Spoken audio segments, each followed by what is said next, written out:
ГСП онлайн. Городские новости сейчас. Вторник, 16:20. В Центре социальной защиты населения организована прямая телефонная линия с ветеранами боевых действий. Основные вопросы, которые сегодня интересуют граждан, касаются сферы медобслуживания и обеспечения жильем. На вопросы ветеранов отвечает Ольга Максимова, директор Центра.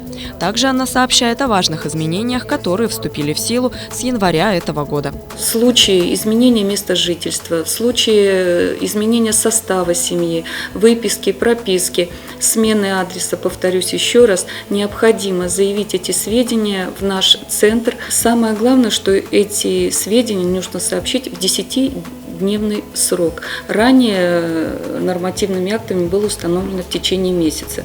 Поэтому большая просьба о всех изменениях своевременно сообщать в наш центр. Важно помнить, что для получения жилищных льгот нужно своевременно оплачивать коммунальные услуги. Задолженность за 2 месяца может лишить соцподдержки до нового обращения в центр.